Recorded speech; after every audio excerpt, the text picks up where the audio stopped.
باب وضع الیمنى علی الیسریٰ فی الصلاۃ۔ افتتاح صلاۃ کے بعد نماز میں ہاتھ باندھنے کا طریقہ، کھڑا ہونے کا طریقہ، جس کو قیام کہا جاتا ہے، تو اس میں سب سے پہلے جو ہاتھ باندھنے ہیں وہ کس کیفیت سے باندھنے ہیں، تو یہاں پہ مصنف نے وہ طریقہ بتایا ہے۔ باب وضع الیمنى علی الیسریٰ فی الصلاۃ، کہ نماز میں مستحب جو ہے، سنت جو ہے وہ وضع ہے، ارسال نہیں۔ اصل میں یہ اختلاف کی طرف اشارہ ہے کہ نماز میں ہاتھوں کا وظیفہ وضع ہے یا ارسال۔ اس میں ٹوٹل 3 مذہب ہیں۔ جمہور کی رائے وضع کی ہے کہ دائیں ہاتھ کو بائیں پر رکھنا ہے۔ امام اوزاعی سے تخییر منقول ہے وضع اور ارسال کے درمیان، مرضی ہے چاہے ہاتھ رکھے باندھے یا چھوڑے۔ امام مالک رحمہ اللہ سے 3 روایتیں ہیں۔ ایک روایت وضع کی ہے فرض اور نفل دونوں میں کہ یہ مستحسن ہے، اور دوسری روایت لا باس بہ، یعنی یہ مباح ہے، اگر کوئی باندھ لے تو کوئی مسئلہ نہیں۔ تیسری روایت ان کی کراہت کی ہے کہ فرض نماز میں ہاتھ باندھنا یہ مکروہ ہے۔ تو یہ ان کی روایت ہے۔ تو گویا کہ ایک روایت میں وہ جمہور کے ساتھ ہیں کہ وضع جو ہے یہ مستحسن ہے، اور جمہور تو اس کی سنیت کے قائل ہیں کہ یہ صرف مستحسن نہیں ہے بلکہ یہ سنت ہے کہ اس طریقے سے کرنا چاہیے۔ تو یہاں پہ ایک اختلاف تو یہ ہے کہ نماز میں ہاتھوں کا وظیفہ وضع ہے یا ارسال ہے۔ دوسرا اختلاف ہے کہ محل وضع کیا ہے، تحت السرہ ہے یا فوق السرہ ہے۔ دوسرا اختلاف یہ۔ تو پہلا جو مسلک ہے جمہور کا، وضع الیمنى علی الیسریٰ، کہ دائیں کو کیا رکھنا ہے، بائیں پر رکھنا ہے۔ چنانچہ شرح حلبی میں جو فقہ کی کتاب ہے اس میں یہ ذکر کیا گیا ہے کہ چونکہ احادیث اس میں متعدد ہیں، چونکہ وضع کی جو کیفیت ہے اس میں پھر آگے اختلاف ہے کہ وضع جو ہے کف کا کف پر ہے یا ذراع کا ذراع پر ہے۔ تو چونکہ اس میں وضع کا بھی ہے اور اخذ کا بھی ہے، تو اس لحاظ سے حنفیہ کے ہاں یہ طریقہ ہے کہ دائیں ہاتھ کی ہتھیلی کو بائیں ہاتھ کی ہتھیلی پر رکھے اور پھر حلقہ بنائے ابہام اور خنصر کے ساتھ، اور پھر باقی جو 3 انگلی ہیں ان کو کلائی کے اوپر رکھے۔ تو اس طریقے سے گویا کہ اخذ اور قبض بھی ہو جائے گا، وضع بھی ہو جائے گا، اور وضع علی الذراع بھی ہو جائے گا۔ سمجھ آ گیا؟ تو اس طریقے سے ساری احادیث پر کیا ہو جائے گا، عمل ہو جائے گا۔ بہرحال جمہور کے یہاں وضع الیمنى علی الیسریٰ یہ کیا ہے، سنت ہے۔ تو مصنف بھی اسی کے قائل ہیں۔ تو اختلاف سامنے آ گیا کہ مالکیہ بھی ایک روایت میں جمہور کے ساتھ ہیں کہ یہ مستحسن ہے، اور اس کے اندر جو تیسرا مذہب ہے وہ ابراہیم نخعی اور حسن بصری کا ہے۔ وہ کہتے ہیں نماز کے اندر ارسال ہے کہ ہاتھوں کو چھوڑ کے پڑھنا چاہیے۔ تو مصنف تردید کر رہے ہیں تخیر اور ارسال والے مذاہب کی۔ چنانچہ اس باب میں جو سامنے ہے ہمارے نسخے میں وہ 2 روایتیں ہیں۔ پہلی روایت حضرت ابن زبیر کی ہے رضی اللہ عنہ کہ صف القدمین 2 قدموں کا برابر ہونا ایک ہی سطر میں، ایک ہی لائن میں، اور ہاتھ کا ہاتھ پر رکھنا یہ کیا ہے؟ سنت ہے۔ اس سے اگلی روایت حضرت عبداللہ بن مسعود کی انہو کانوا یصلی، وہ نماز پڑھے تھے اور انہوں نے اپنا بایاں ہاتھ دائیں پر رکھا۔ فرآہ نبی صلی اللہ علیہ وسلم، نبی علیہ السلام کو دیکھا تو آپ نے عملی طور پہ ترغیب دیتے ہوئے اور احیاء سنت کرتے ہوئے ان کے دائیں ہاتھ کو بائیں پر رکھا۔ سمجھ آ رہا؟ اچھا، تو یہ تو جو پہلا اختلاف تھا وضع اور ارسال کے حوالے سے وہ آپ کے سامنے آ گیا۔ دوسرا اختلاف ہے کہ محل وضع کیا ہے، تحت السرہ یا فوق السرہ، اور تیسری اس میں بات آئے گی حکمت وضع۔ تو اس کے اندر بھی ٹوٹل 3 مذاہب ہیں۔ پہلا مذہب حنفیہ اور سفیان ثوری وغیرہ کا ہے کہ وضع جو ہے وہ تحت السرہ ہے۔ دوسری روایت جمہور کی ہے، شوافع کی، جمہور شوافع وغیرہ کی، وہ کہتے ہیں فوق السرہ اور تحت الصدر۔ تیسری رائے اس میں تخییر کی بھی ہے امام احمد سے، مرضی ہے نیچے باندھے یا اوپر باندھے۔ ویسے امام احمد کی 2 روایتیں ہیں، ایک روایت تحت السرہ کی اور ایک فوق السرہ کی۔ تو گویا کہ جو لوگ وضع کے قائل ہیں ان کے اندر پھر معال کے اعتبار سے 2 مذہب بن گئے ہیں، ایک تحت السرہ کا اور ایک فوق السرہ کا، لیکن تحت الصدر۔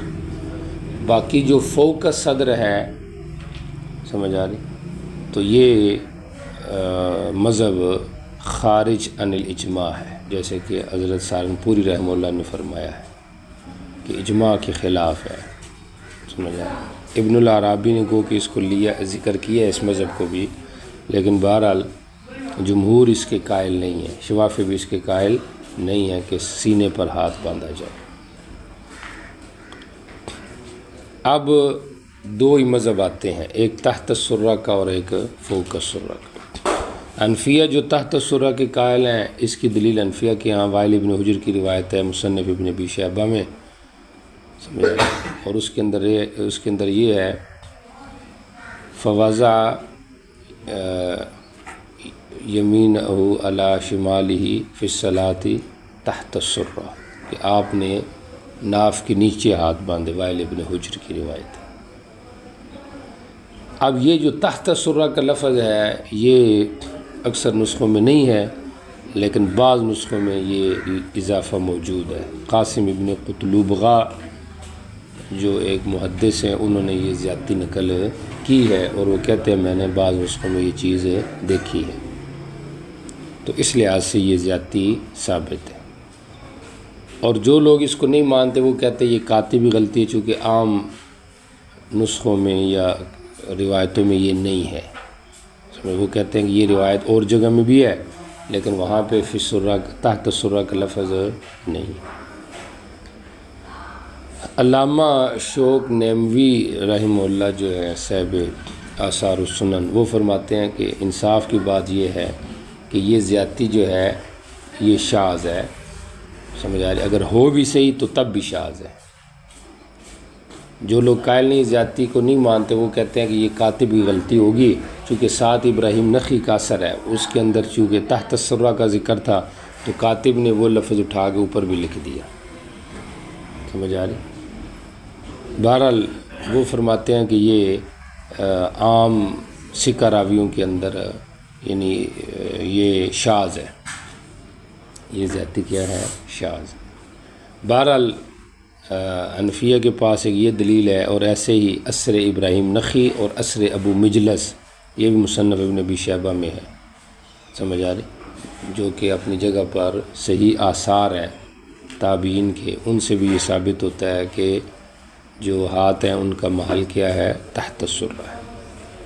اور جو لوگ فوق السرہ کے قائل ہیں، سمجھ آ رہی، کہ سینے ہاتھ کو سینے ناف کے اوپر باندھنا چاہیے، ان حضرات کی جو دلیل ہے وہ بھی یہاں پہ نسخہ ابن عرابی کے حوالے سے نیچے آئی ہوئی ہے۔ قال ابو داود وروی عن سعید ابن جبیر فوق السرہ، سمجھ آ رہی کہ ابن جبیر سے فوق السرہ کا کیا ہے موجود ہے کہ سینے کے اوپر کیا کرنا ہے، ناف کے اوپر ہاتھ باندھنا ہے، سمجھ آ رہی۔ اور تیسرا اس کے اندر جو بعض اہل حدیث لوگ قائل ہیں وہ فوق کا صدر کے قائل ہیں کہ سینے کے اوپر ہاتھ باندھا جائے۔ تو اس کے حوالے سے اون المعبود جو اہل حدیث عالم ہیں انہوں نے بھی اس کے اوپر بحث کی ہے، اور ان کی اس حوالے سے 3 روایتیں جو ہے نا وہ مستدل ہیں۔ پہلا ان کا مستدل وائل ابن حجر ہی کی روایت ہے، وائل ابن حجر کی روایت ہے مسند ابو خزیمہ کی، سمجھ آ رہی، اور اس کے اندر کیا ہے کہ وضع یمینہ علی شمالہ فی الصلاۃ، یضع یمینہ علی شمالہ فی الصلاۃ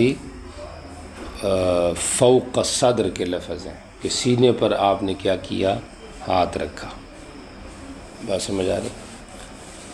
تو اس کا جواب ہماری طرف سے یہ دیا جاتا ہے کہ وہ روایت ضعیف ہے، چونکہ اس کے اندر ایک راوی ہے مؤمل ابن اسماعیل، سمجھ آ رہی، لہٰذا وہ روایت ضعیف ہے، اس سے استدلال درست نہیں۔ ایسے ہی فوق صدر کے جو قائل ہیں ان کی دلیل حلب کی روایت ہے، سمجھا، روایت حلب ہے مسند احمد کی، اس کے اندر بھی فوق صدری ہی کا لفظ ہے۔ اس کا جواب ہماری طرف سے یہ دیا جاتا ہے کہ اس زیادتی کو نقل کرنے میں یحییٰ ابن سعید جو ہیں یہ متفرد ہیں، یحییٰ ابن سعید نقل کر رہے ہیں سفیان سے، اور سفیان کے باقی جو تلامذہ ہیں وہ اس زیادتی کو نقل نہیں کر رہے، لہٰذا وہ زیادتی شاذ ہے۔ اور ایسے اس کے اندر ایک راوی ہے سماک، وہ بھی ضعیف ہے۔ تو 2 روایتیں انہوں نے پیش کی، دونوں ضعیف ہو گئی۔ تیسری ان کی روایت یہاں پہ مرسل طاؤس ہے، نیچے دوسرے نسخے ابن العرابی سے وہ نقل ہے، ان طاؤس قال کان رسول اللہ صلی اللہ علیہ وسلم یضع الیمنی علی یدہ الیسریٰ ثم یشد بہما علی صدرہ، سینے پر باندھتے تھے وہ فی الصلاۃ۔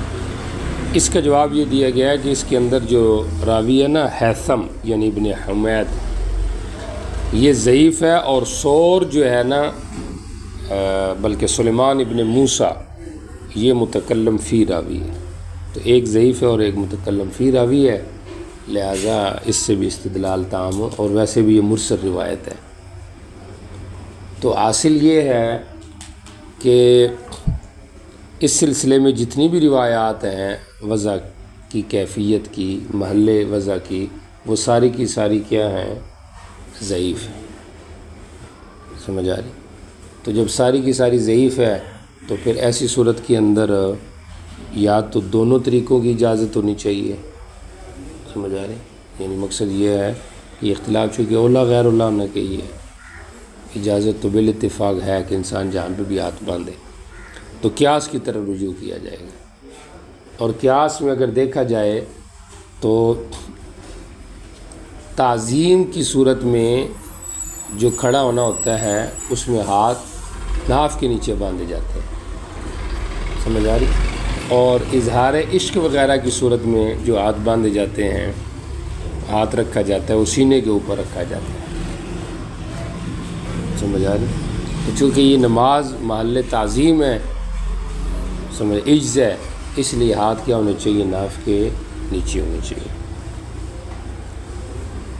حنفیہ کے جو مستدل ہیں وہ آپ کو بتایا ہے کہ اثر ابراہیم نخعی، اثر ابو مجلس اور حدیث وائل ہے۔ باقی اس کے علاوہ بھی حنفیہ کے پاس حدیث علی بھی ہے، سمجھ آ رہی، جو نسخ ابن العرابی کے حوالے سے یہاں نیچے لکھی ہوئی ہے، اور ایسے حدیث ابو ہریرہ بھی ہے، مصنف نے ان دونوں پہ جرح بھی کی ہے، سمجھ آ رہی کہ یہ روایت یہ کیا ہے، ضعیف ہے۔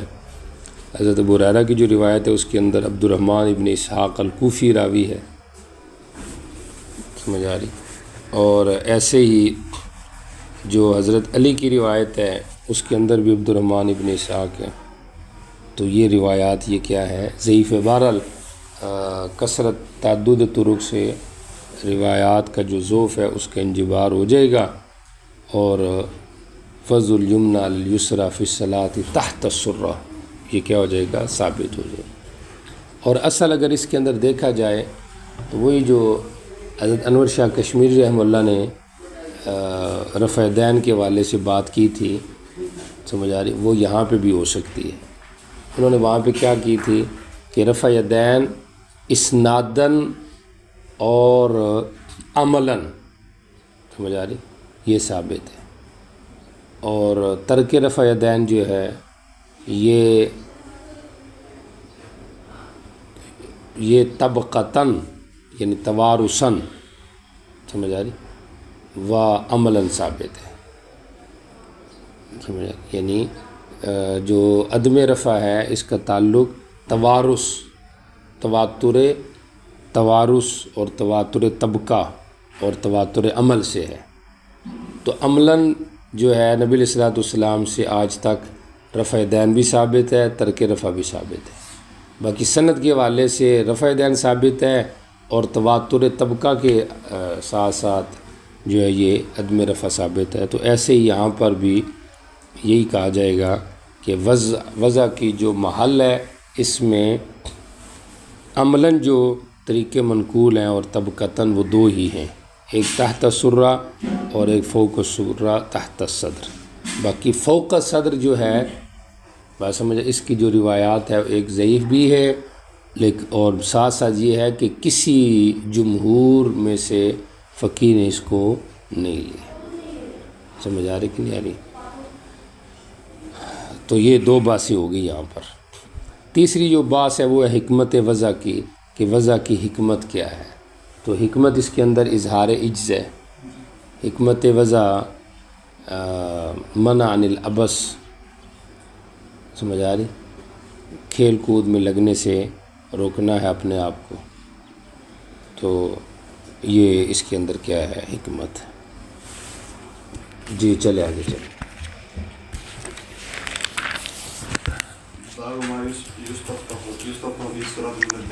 اچھا جی، باب ما یستفتح بہ الصلاۃ من الدعاء، استفتاح صلاۃ کی جو دعا ہے وہ ذکر کر رہے ہیں۔ مختلف دعائیں آگے آ رہی ہیں، ساری جائز ہیں، اور جو بھی پڑھی جائے سب کیا ہے، درست ہے۔ لیکن جو مشہور دعائیں ہیں وہ تین ہیں۔ دو ایسی ہیں جن کو فقہا نے لیا ہے، ایک کو دعائے تسبیح کہا جاتا ہے، ایک کو دعائے توجیہ کہا جاتا ہے یا توجہ، انی وجہت وجہیہ، اور دوسری سبحانک اللہم وبحمدک، سمجھ آ رہی۔ امام احمد اور احناف انہوں نے دعائے تسبیح کو لیا ہے، اور ابن قیم کہتے ہیں کہ امام احمد نے 10 وجوہ سے اس کو لیا ہے۔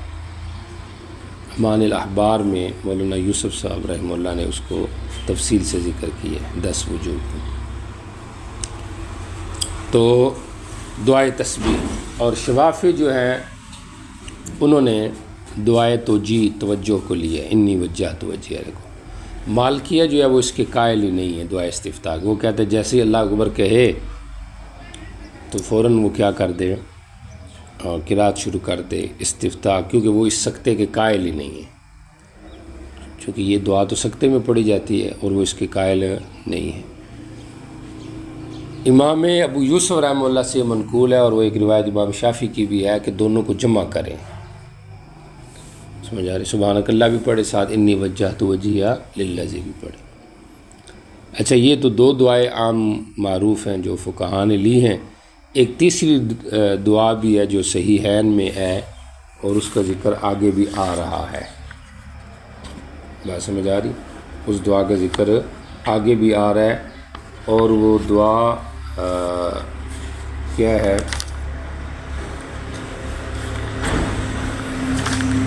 اللہم باعد بینی و بین خطایایا کما باعدت بین المشرق والمغرب اللہم انقنی من خطایا کما کالثوب الابیض من الدنس اللہم اغسلنی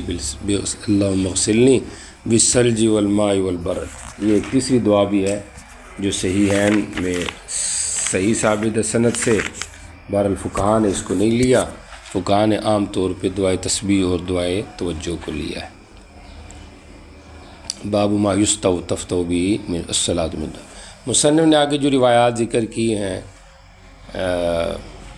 بعض دعائیں جو ہے وہ ہیں جن کا محل استفتاء صلاۃ ہی ہے، اور کچھ ایسی ہیں کہ جو مطلق ہیں جن کا محل ضروری نہیں ہے کہ وہ نماز کا شروع ہی ہو، قیام ہی ہو، سمجھ آ رہی، لیکن ذکر کی ہے کہ مقصد یہ ہے کہ اگر کوئی آدمی ان کو بھی یہاں پہ پڑھنا چاہے تو اس کو کیا کر سکتا ہے، پڑھ سکتا ہے، اس لحاظ سے یہاں پہ ذکر کی ہے۔ جی پہلی جو روایت ہے حضرت علی رضی اللہ عنہ کہ نبی صلی اللہ علیہ وسلم جب نماز کے لیے کھڑا ہوتے کبر تکبیر کہتے ہیں، ثم قال، پھر آپ یہ کہتے یعنی یہ دعا مانگتے ہیں۔ جی کیا ہے وجہ؟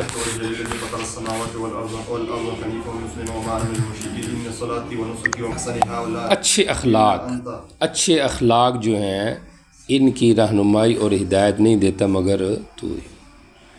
جی چلو، حسن اخلاق بڑی اچھی چیز ہے۔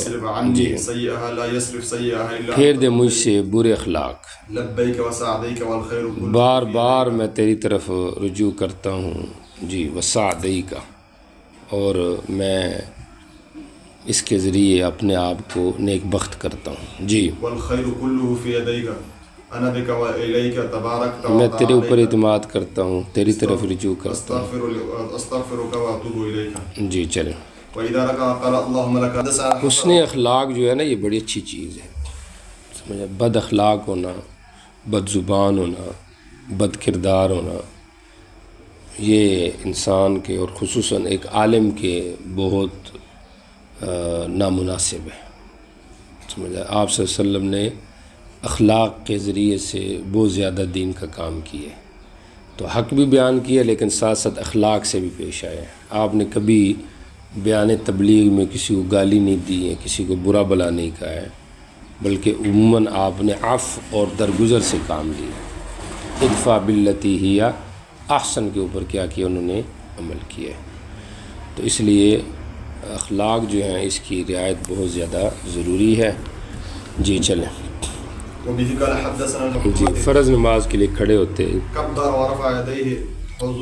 حذو منکبہ، کندھے کے برابر، کندھوں کے برابر۔ جی جی بیٹھ کے آپ رفع یدین نہیں کرتے تھے، ہاں سجدوں سے جب اٹھتے قام من السجدتین، جی تو پھر بھی رفع یدین کا۔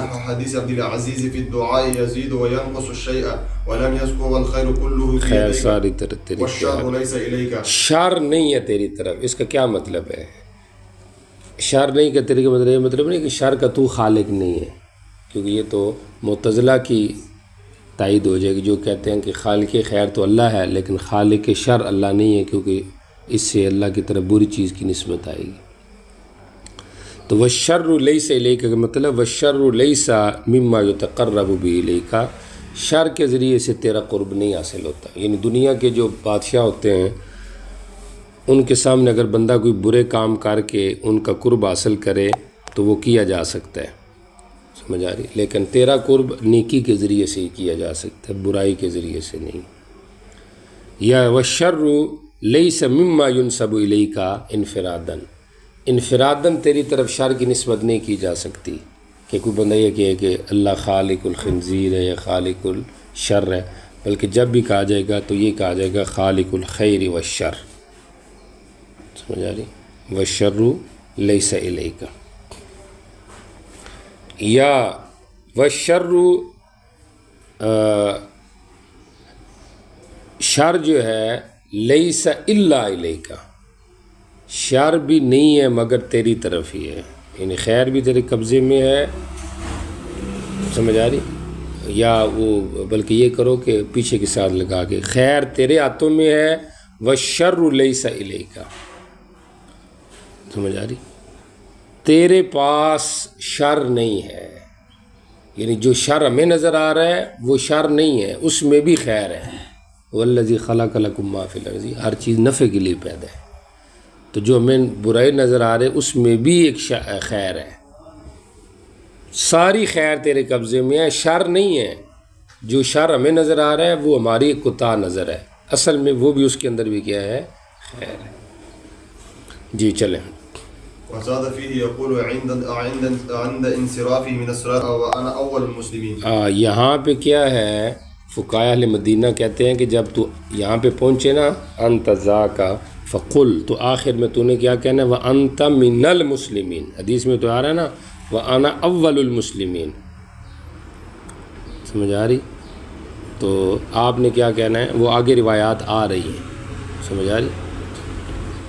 اور وانا بلکہ شروع میں بھی گزر چکا ہے، پہلے جو روایت ہے وانا اول المسلمین.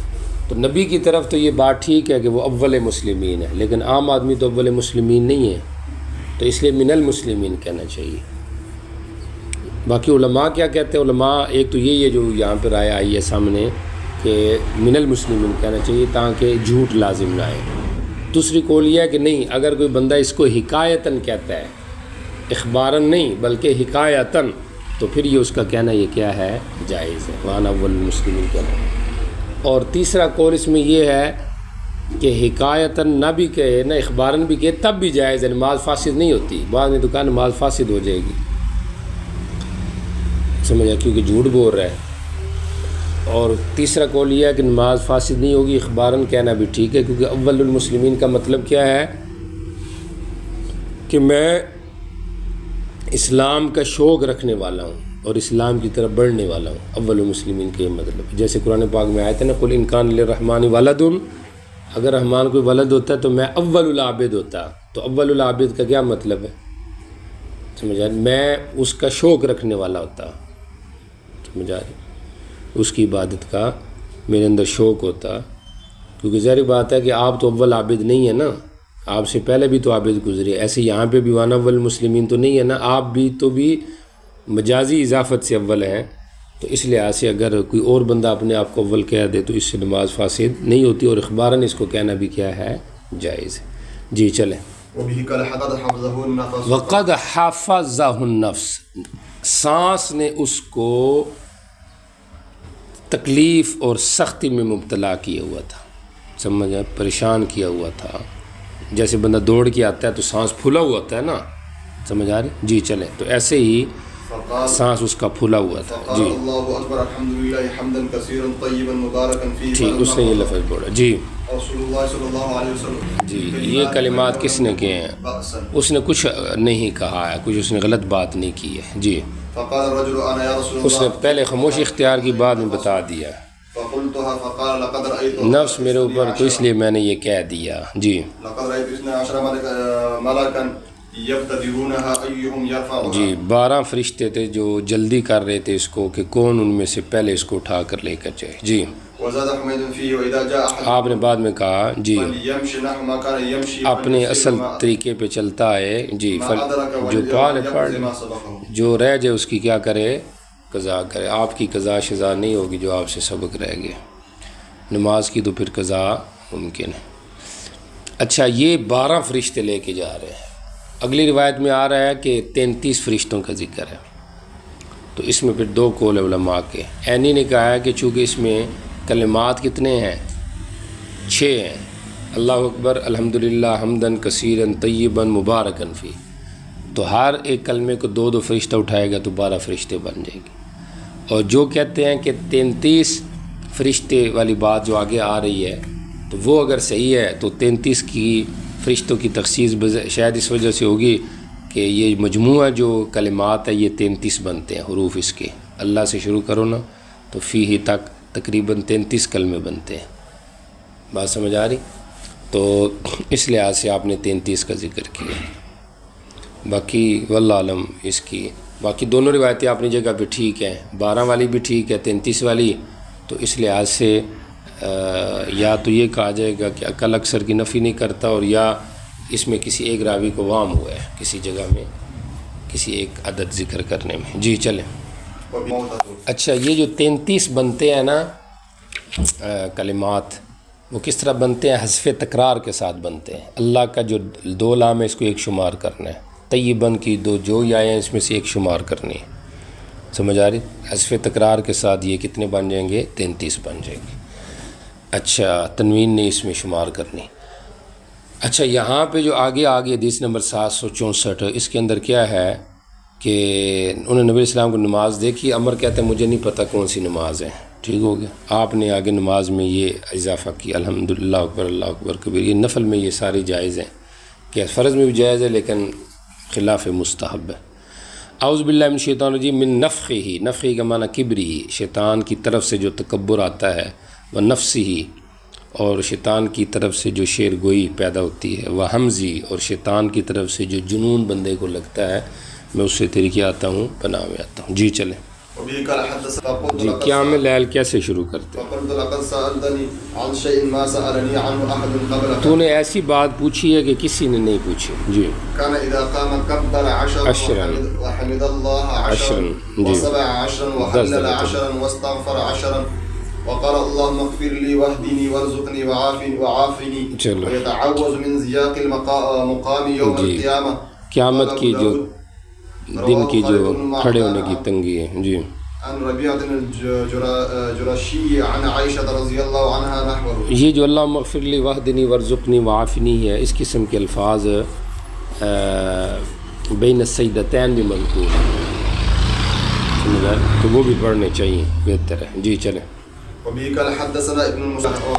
مالک فرماتے رحمہ اللہ، نماز میں دعا مانگنے میں کوئی حرج نہیں، اول میں مانگے، درمیان میں مانگے، آخر میں مانگے، فرض میں مانگے، غیر فرض میں مانگے، سمجھ آ رہی؟ اور پھر دنیا کی حوائج کے بارے میں مانگے، آخرت کی حوائج کے بارے میں مانگے، سب جائز ہے۔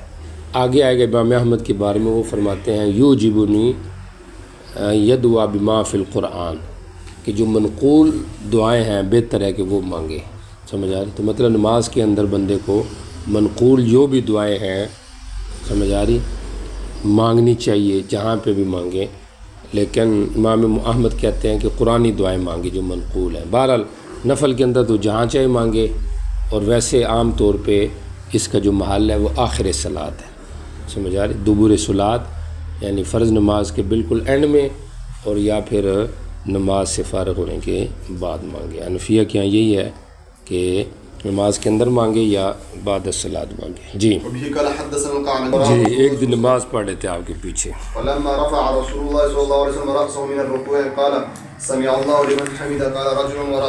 جی، 30 سے زائد فرشتے، شاید 33 ہوں گے، جی، وہ جلدی بھاگ رہے تھے کہ یعنی اتنی عمدہ تو نے بات کی ہے، بات سمجھ آ رہی؟ جی چلیں۔ قال حدثنا عبد الله بن مسلمة عن دون عرش الرحمن جی، دون عرش الرحمن جل ذکر، رحمان کے عرش سے نیچے وہ رکے نہیں ہے۔ اب دیکھو یہ جو روایت سے پتہ چلتا ہے کہ اس نے چھین کے جواب میں یہ لفظ بولے، الحمدللہ کثیرا طیبا مبارکا فی۔ پیچھے گزرا تھا اس میں یہ آ رہا تھا کہ اس نے ابتدائے صلاۃ میں اللہ اکبر کے ساتھ ہی بول دیا تھا الحمدللہ حمدا کثیرا۔ تو یا تو یہ 2 واقعے ہیں، ٹھیک ہو گیا، تو اگر 2 واقعے ہیں تو پھر تو اشکال نہیں ہے، بات سمجھ آ رہی؟ اور اگر یہ ایک ہی واقعہ ہے تو پھر یہ اشکال ہے، سمجھ آ رہی کہ ابتدا میں اس نے کہے ہیں یا بعد میں کہے ہیں، تو بظاہر ایسے لگتا ہے کہ یہ 2 الگ الگ واقعے ہیں، کیونکہ یہاں پہ دوسرے میں آتا اتس شاب من انصار خلفس، اور ادھر کیا آ رہا ہے؟ آتس والی بات نہیں ہے، ادھر ویسے ہی آ رہی ہے کہ یہ بندہ دوڑ کے آیا وقد حفظہ النفس، اور اس نے یہ بات کیا کی ہے؟ کہی ہے۔ اگر یہ 2 واقعے ہوں تو پھر وہ اشکال بھی ختم ہو جائے گا کہ بھئی سمجھ آ رہی کہ 33 دفعہ 33 فرشتے آئے ہیں یا پھر کیا آئے ہیں، مقصد ہے کہ 12 فرشتے آئے ہیں، تو یہ توجہ کرے۔ پھر وہ جو 2 واقعے ہو گئے، یہ تو زیادہ یہی ہے کہ یہ 2 واقعے ہیں، پھر وہ جو ایک واقعہ ہے، یہ الگ الگ 2 واقعے، پھر وہ جو ایک واقعہ ہے اس کے اندر بھی اصل اختلاف ہے 12 اور 33 کا، تو پھر اس کو بھی لوگوں نے 2 واقعے بنا دیے، سمجھا؟ یعنی ابتدائے صلاۃ میں جس نے یہ کہا تھا الحمدللہ حمدا کثیرا، سمجھ آ رہی؟ اصل تو وہاں پہ ہے، چونکہ یہ جو درمیان صلات میں جس نے کہا ہے اس کے بارے میں یہ نہیں ہے کہ فرشتے آگے اس کو لے کے جا رہے ہیں، تو ابتدائی صلات کے بارے میں یہ تھا کہ اس کو کتنے فرشتے لے کے جا رہے ہیں، تو اس کو لوگوں نے 2 واقعہ بنائے ہیں، پھر تو اشکال نہیں، اگر 1 واقعہ بنایا تو پھر اس کی تطبیق آپ کو بتا دی۔ جی چلیں۔ باب من رأى الاستفتاح بسبحانك۔ جی باب، اچھا یہاں پہ ایک اور مسئلہ بھی سن لیں کہ چھینک کا جواب نماز میں دینا اس کے کیا صورتحال ہے، نماز سے فاسد ہو جائے گی؟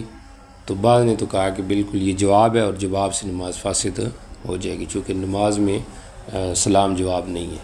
اور دوسرا قول یہ ہے کہ نہیں، نماز تو فاسد نہیں ہوگی، سمجھ آ رہی، لیکن اس کو ایسا کرنا نہیں چاہیے۔ اب جب نہیں کرنا چاہیے تو کیا کرے؟ اگر کوئی بندہ چھینک مارتا ہے اور اس کے ذہن میں وہ جملہ آ جاتا ہے تو اس کو دل میں اس کے لیے کیا کرنا چاہیے؟ دعا کرنی چاہیے۔ بات سمجھ آ رہی؟ اب جو یہ کہتے ہیں کہ بھئی اس کے کہنے میں حرج ہے، مقصد ہے لیکن نماز فاسد نہیں ہوتی ہے حرج ہے، ان پر یہ اشکال ہے کہ آپ نے تو اس کو کہا فَإِنَّهُ لَمْ يَقُلْ بَاسًا، کہ اس نے کوئی حرج کیا ہی نہیں، اور آپ کہہ رہے نہیں حرج ہے اس لیے دل میں دعا دے، سمجھ آ رہی؟ تو جواب اس کا یہ ہے لم یقل بھی باسن کا مطلب معصیتاً، کہ اس نے معصیت نہیں کی، نافرمانی، سمجھ آ رہی، لیکن فی نفسی، یہ نہیں کہ وہ بہتر ہے، ایسی بات نہیں ہے، یا تھی معصیت لیکن اس کا مواخذہ نہیں ہے، اس لیے آپ نے کہا لم یقل باسن، اس پر کوئی مواخذہ نہیں ہے، کیوں؟ اس لیے کہ اس کو تو علم نہیں تھا، جب علم نہیں تھا اس لیے اس نے یہ جواب دیا۔ جی چلیں۔ باب مر الاستفتاء بسبحانک، اب پیچھے چونکہ کوئی بھی دعا ذکر تھی بندہ کہہ لے، سمجھ آ رہی، اور ادھر کیا آ گیا ہے استفتاء بسبحانک، جس کے حناف اور حنفیہ قائل ہیں، اس کا ذکر آ گیا۔ اب اس دعا استفتاء میں بعض روایتوں میں کچھ زیادتی بھی منقول ہے، چونکہ وہ ثقات کی زیادت ہے اس لیے اس کا اعتبار ہے، اگر کوئی بندہ وہ ساتھ زیادتی کرے تو کر سکتا ہے، اور اگر نہ بھی کرے تو عموماً جو الفاظ منقول ہیں دوسری روایت میں اس کا ذکر آ رہا ہے، صرف وہ بھی پڑھے تو وہ بھی پڑھ سکتا ہے۔ مصنف نے دعائے استفتاء دونوں پہ جرح کی ہے، چونکہ مصنف کے ہاں یہ روایات ٹھیک نہیں تھی، اس لیے اس نے باب میں اس کو مؤخر کر دیا، سمجھ آ رہی؟ تو عموماً مصنف کا بھی یہ رائے لگتی ہے کہ وہ دعائے توجیہ کے قائل ہیں، استفتاء جو ہے بسبحانک کہ وہ خود قائل نہیں ہے، سمجھ آ رہی؟ اس سے بھی حقیقت کھلتی ہے کہ وہ کوئی حنبلی نہیں ہے پکے کہ حنابلہ کے پیچھے چلے گئے، حالانکہ حنابلہ تو استفتاء بسبحانک کے قائل ہیں۔ جو جرح مصنف نے کی ہے، مثلا پہلی روایت پہ جرح کی ہے اس کے اندر مصنف نے کہ الوہم من جعفر، کہ جعفر جو راوی اس کو وہم لگا ہے، اور یہ روایت حسن کی مرسل ہے، یہ کوئی مسند اور متصل روایت نہیں ہے، یعنی مرسل روایت ہے، یہ مسند روایت نہیں ہے۔ بات سمجھ آ رہی؟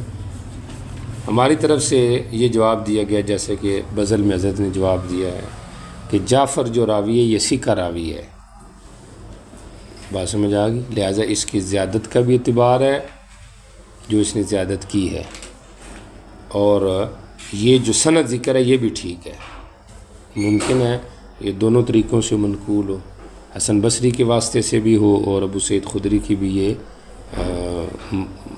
مسند روایت ہو، بات سمجھ آ گئی۔ تو پہلے جرح کا یہ جواب دیا گیا ہے۔